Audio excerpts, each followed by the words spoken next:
Amics, com que no puc baixar a Meridiana aquest dissabte, només vull desitjar-vos que tingueu molta força i dir-vos que passi el que passi, vosaltres ja heu demostrat què és el coratge i què és la constància.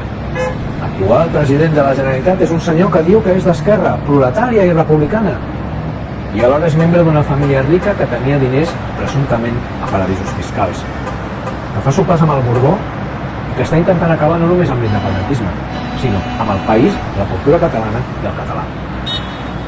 Aquest és el mateix president que ahir deia que us mobilitzéssiu per aquesta merda ridícula anomenada taula de diàleg, per dir-vos una estona més tard que us prohibeix mobilitzar-vos.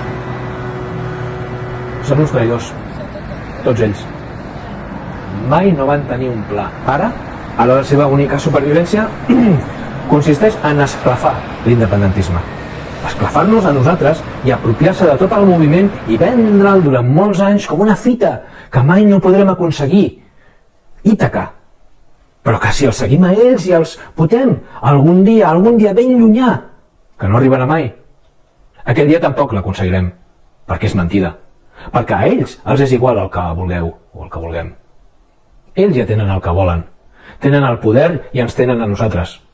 Ens han segrestat. Han segrestat el nostre vot i es pensen que no tenim més alternativa que ells. Si us heu de manifestar, manifesteu-vos perquè ens tornin al país que ens han robat aquesta colla d'estafadors i farsants.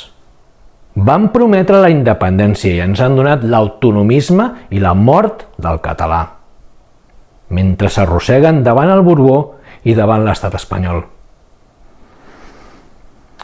La darrera cosa que us vull dir és que a la Meridiana no us necessiten demà a dissabte. A la Meridiana us necessiten cada cop que surtin al carrer. Cada vegada, totes les vegades. Diagonal, plaça de les Glòries, plaça Cerdà, Ronda de Dalt, Ronda Litoral, Nus del Llobregat, Nus de la Trinitat. Meridiana. Si la Meridiana resisteix, Catalunya resisteix.